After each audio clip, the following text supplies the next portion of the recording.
कुछ भी नहीं होगा। पहले तो तुम्हारा नाम रखवा देंगे, फिर तुम्हें सारी उम्र डराएंगे, तेरा नाम राशि ये है ना, तेरे ग्रह दशा खराब चल रही है।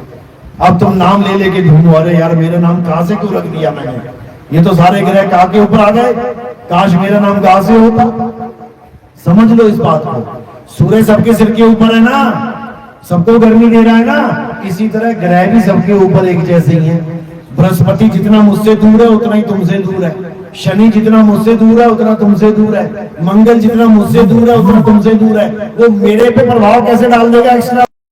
मिट्टी में मिलेंगे, कोई जल के मिल जाएगा राख बन के, कोई दफन होके मिल जाएगा।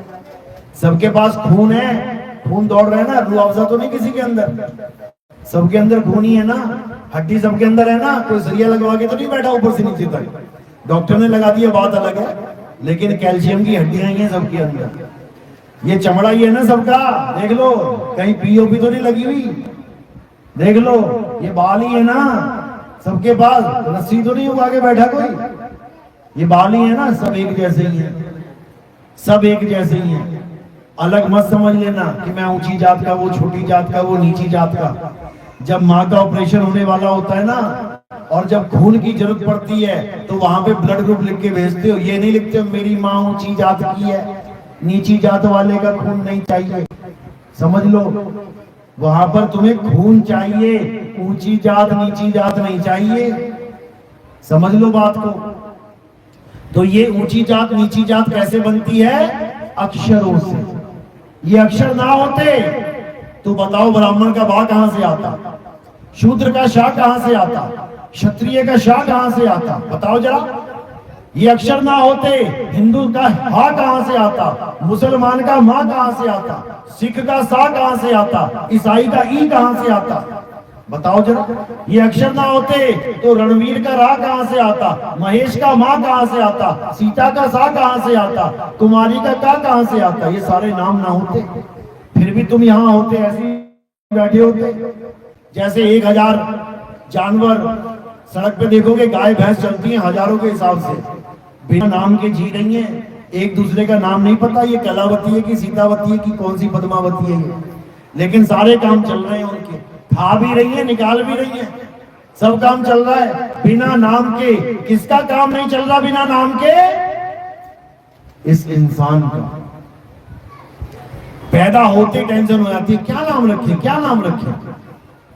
तो उसके बाद पंडित जी के पास पहुंचे, पंडित जी नाम बता दो। वो भी बड़ा होशियार है, वो भी पहला अक्षर बता देता है, का नाम से रख लो बेटा, बताओ। और खा से रख लिया तो क्या हो जाएगा, गा से रख लिया तो क्या हो जाएगा। कमाल हो गई, मतलब इतना ज्यादा भ्रमित कर दिया इन लोगों ने कि सोच भी नहीं सकते। अरे नाम का मतलब एक पहचान होती है, किसी भी अक्षर से रख लो। तुमने कुत्ता पाल लिया, उसका नाम टॉमी रख लिया तो क्या हो जाएगा, नहीं रखा उसका नाम मैंने टाइगर, तो क्या हो जाएगा, कुछ भी नहीं होगा। पहले तो तुम्हारा नाम रखवा देंगे, फिर तुम्हें सारी उम्र डराएंगे, तेरा नाम राशि ये है ना, तेरे ग्रह दशा खराब चल रही है। अब तुम नाम ले लेके ढूंढो, अरे यार मेरा नाम कहां से क्यों रख दिया मैंने, ये तो सारे ग्रह कहा के ऊपर आ गए, काश मेरा नाम कहां से होता। समझ लो इस बात को, सूर्य सबके सिर के ऊपर है ना, सबको गर्मी दे रहा है ना, इसी तरह ग्रह भी सबके ऊपर एक जैसे ही हैं। बृहस्पति जितना मुझसे दूर है उतना ही तुमसे दूर है, शनि जितना मुझसे दूर है उतना तुमसे दूर है, मंगल जितना मुझसे दूर है उतना तुमसे दूर है। वो मेरे पे प्रभाव कैसे डाल देगा एक्स्ट्रा भाई, ये बता दो मुझे। समझ लो, अभी गरम गरम पानी सबके ऊपर फेंक दिया जाए तो सब जलेंगे, अभी सबको आग लगा दी जाए तो सब जलेंगे। ये थोड़ी नहीं मेरा नाम तो का से है मैं तो नहीं जलूंगा। अरे का वाला भी जलेगा, खा वाला भी जलेगा, गा वाला भी मरेगा। समझ लो, निकलो इस भरम जाल से। हमारा अस्तित्व क्या है? हमारा अस्तित्व आत्मा है, और ये शरीर क्या है? 5 तत्वों का पुतला है, खत्म हो जाएगा एक दिन, तेरा भी मेरा भी। हटाओ इसको, किनारे करो और अपने सत्य स्वरूप को जानो। तुम भी अविनाशी, हम भी अविनाशी, क्योंकि आत्मा कभी मरती नहीं है, तुम अमर हो। कभी गलती से ये मत सोच लेना कि तुम किसी दिन मर जाओगे। मृत्यु की मौत आ सकती है, लेकिन तुम्हारी मौत नहीं आ सकती, याद रखना। अगर तुम्हारी मौत आ जाए तो स्वर्ग में वास कौन करेगा जाके? क्या लिखवाते हो कार्ड पे? मेरे पिताजी का स्वर्गवास हो गया। स्वर्गवास का मतलब क्या होता है? स्वर्गवास का मतलब क्या होता है? यानी मेरे पिताजी पहले झोपड़ी में रहते थे, यहाँ वास करते थे, अब कहाँ चले गए? अब स्वर्ग में चले गए, महलों में चले गए। तो रो क्यों रहा भैया? प्रमोशन हो गया उसका। पहले झोपड़ी में भूखा मरता था, अब इंद्र के साथ बैठ के बढ़िया सोमरस पिएगा। काहे टेंशन ले रहा है? तो मरा कहाँ है तेरा बाप? केवल उसका वास बदल गया। जैसे आज तुम्हारा वास यहाँ पे है, कल को तुम मुंबई चले गए, तुम कहीं और के वासी हो गए, मर थोड़ी नहीं गए। ये तुम्हें बेवकूफ बनाया जा रहा है कि तुम मर जाओगे। कोई नहीं मरने वाला। अरे हम ना मरिब और मरिब संसारा, हमको मिला जियावन हारा। इस दुनिया में सबसे बड़ा झूठ क्या है? कि तुम मरोगे। इससे बड़ा कोई झूठ नहीं है। लेकिन दुख के साथ कहना पड़ता है, इस दुनिया का सबसे बड़ा सच ये बताया जाता है कि दुनिया में सबसे बड़ा सत्य क्या है? मौत ही सत्य है। मूर्खों के लिए है मौत सत्य, ज्ञानियों के लिए मौत सबसे बड़ा झूठ है। अरे पानी में पानी मिला और मिला पौन में पौन, और मैं तो से पूछूं पंडिता, इनमें मरा कौन? पहले तो यही बता दे। ये 5 तत्व 5 तत्वों में मिल गए जाके, और ये आत्मा अमर है, तो मरा कौन? किसकी 13वीं मना रहा भैया? मरे की 13वीं मनाई जाती है, जो अमर है उसकी 13वीं कैसे मना लोगे? आत्मा अमर है, उसकी 13वीं 14वीं 15वीं नहीं मनाई जाती। समझ लो, ये केवल पेट का धंधा बना लिया है कि तेरा बाप मर गया, चल अब कुछ दे मुझे, करवा 13वीं। तेरे बेटा पैदा हो गया, चल मुझे कुछ दे। बेटा थोड़ा बड़ा हो रहा है, चल इसका मुंडन करवा, कुछ दे मुझे। इसका नाम रखना है, चल मुझे कुछ दे। शादी करनी है, चल मैं ग्रह मिलाता हूं, मुझे कुछ दे। यानी पैदा होने से लेके मरने तक, और ये नहीं कि मरने तक धंधा खत्म, मरने के बाद भी चालू है। 13वीं कराओ, उससे पहले इसका अंतिम संस्कार करवाओ। करवा दिया, वो ना करवाएं तो क्या, मुक्ति नहीं होगी, ठीक है करवा दिया अंतिम संस्कार। अब हरिद्वार में हड्डियां फेंकने जाओ। अरे अंतिम संस्कार करवा दिया, मुक्ति हो गई, अब हरिद्वार में हड्डी फेंकने से क्या होगा? नहीं, हरिद्वार में हड्डी नहीं फेंकी, मुक्ति नहीं होगी। तो जो पहले करवाई थी मुक्ति, वो क्या थी भाई?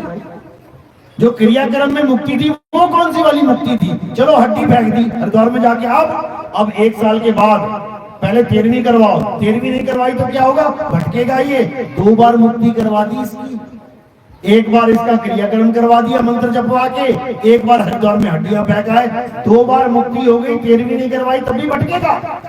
13वीं करवा ली उसके बाद 1 साल के बाद नंबर आएगा। अब 1 साल होने वाला है पूरा। अब पूरे गांव को भोजन करवा, नहीं करवाया तो भटकेगा। अरे भैया कौन सी कितनी मुक्तियां देनी है तुमने? उसके बाद 4 साल आ जाएगा। उसके बाद पितर बना के उसको देख तेरी को हर साल मुक्तियां करवाते रहो। तो ये चक्कर में नहीं पड़ना है। अब आत्म ज्ञान को जानना है, गीता के ज्ञान को जानना है। गीता हमें इन सब चीजों से दूर करती है और आत्मा के करीब करती है। चलो, तो आज का सत्संग यही समाप्त करते हैं। उम्मीद है मेरी कोई ना कोई बात आपको जरूर समझ में आई होगी। अगर एक बात समझ में आई है तो समझ लो कि आपके ऊपर परमात्मा की कृपा शुरू हो गई है। अब जो खोजी होगा वो सत्य को खोजता चला जाएगा, खोजता चला जाएगा, और कहां पहुंच जाएगा? परम सत्य तक पहुंच जाएगा, यानी अपने सत्य स्वरूप तक पहुंच जाएगा। चलो, हमारे आश्रम की तरफ से गुजराती में, देखो कितना ध्यान है आप लोगों का, गुजराती में हमारे आश्रम की तरफ से ये गीता छपी है। इसको आप जरूर पढ़ें, जरूर समझें, क्योंकि ये आखिरी जन्म है, इंसान जन्म। इसके बाद कहो कि तुम्हें जन्म मिलेंगे, जरूर मिलेंगे, लेकिन इंसान जन्म नहीं मिलेगा। इसके बाद 84 में देख लो क्या क्या जन्म मिलते हैं। और ये अच्छे से समझ लो कि इंसान पत्थरों की तो पूजा कर सकता है, लेकिन जीव की पूजा नहीं करता। जीव को कष्ट देता है वो, याद रखना। सांप की पूजा कर सकता है, पत्थर का हो अगर। देखो भोले शंकर के मंदिर में जाओ, सांपों को माथा टेकेगा, पूजा करेगा, और जब घर में असली सांप निकल जाए तो क्या करेगा? लठ बजाएगा सिर के ऊपर, मार मार के फन तोड़ देगा उसका। पत्थर का चूहा होगा तो उसकी पूजा कर देगा। गणेश जी के मंदिर में गए, 2 लड्डू गणेश जी के मुंह में लगा दिए, थोड़ा सा चूहे के मुंह में भी लगा दिया। और जब असली चूहा घर में आ जाएगा तो क्या करेगा? तो लड्डू में जहर लगा के खिला देगा उसको, मर जाके। समझ लो, जब पत्थर का नंदी होता है उसके कान में जाके ख्वाहिशें बताएगा, ये चाहिए, ये चाहिए। और जब असली नंदी खेत में घुस जाएगा ना, गेहूं खाएगा, तब क्या मिलेगा उसको? ये लट्ठू मिलेगा बड़ा वाला। तो कहने का मतलब पूजा तो होगी 84 में, लेकिन पत्थरों की होगी, तुम्हारी नहीं होगी। तुम्हारे तो लट्ठी बजेंगे। इसलिए इस इंसान जन्म को अच्छे से समझना है। किसी धर्म के खिलाफ नहीं है हम कि सोचो यार ये मंदिर छुड़वा रहा है, ये मस्जिद छुड़वा रहा है, ये बिल्कुल नहीं। जाते हो अच्छी बात है, जाओ, लेकिन आगे का ज्ञान भी समझो। अगर बच्चा LKG में जा रहा है, जाओ, लेकिन बेटा आगे भी कुछ है, उसको भी समझ लो। और ये इंसान जन्म ही है समझने के लिए। कहो चूहा कुत्ता बिल्ली बन के तुम आत्मज्ञान मिलेगा? नहीं मिलेगा, भूल जाओ। चलो, तो आज का सत्संग यही समाप्त करते हैं। अब आरती का समय। हमारे यहाँ आरती कैसे होती है समझ लो। हमारे यहाँ आरती आत्मदेव की होती है, हमारे यहाँ आरती जीवित गुरु की होती है, हमारे यहाँ आरती पत्थर की, मूर्ति की, फोटो की, कैलेंडर की नहीं होती। कारण क्या है? एक पत्थर की मूर्ति अगर टेढ़ी हो जाए, तुम 1000 बार कह लो उसको कि परमात्मा सीधे हो जाओ, भगवान जी सीधे हो जाओ, अरे भगवान जी सीधे हो जाओ, कितनी देर में हो जाएगी सीधी? सारा जन्म लग जाएगा, युग पलट जाएंगे, वो सीधी नहीं हो सकती। और एक इंसान को जो टेढ़ा हो गया है उसको कहो सीधे हो जाओ, 2 सेकंड में हो जाएगा सीधा। दोनों में क्या फर्क है? एक में आत्मदेव विराजमान है और एक में आत्मा नहीं है। भले कितनी प्राण प्रतिष्ठा करवा लेना, एक छोड़ो 20 पंडितों से प्राण प्रतिष्ठा करवा लेना, वही मूर्ति टेढ़ी हो जाएगी, उड़ जाएगी क्या? फिर काहेगी प्राण प्रतिष्ठा भाई? प्राण तो वो होते हैं जो जीवित में चल रहे हैं। देखो अपने प्राण देखो, ये प्राण चल रहे हैं तुम्हारे। क्या मूर्ति में प्राण पड़ सकते हैं क्या? नहीं पड़ सकते। प्राण पड़ गए होते तो मूर्तियां चलने लग गई होती। और अगर मंत्रों से प्राण पड़ते होते तो किसी ब्राह्मण का अपना जमाई मर जाए तो उसमें मंत्र मार के प्राण क्यों नहीं फूंक लेते भाई? फिर उसको क्यों शमशान घाट लेके जा रहे हो?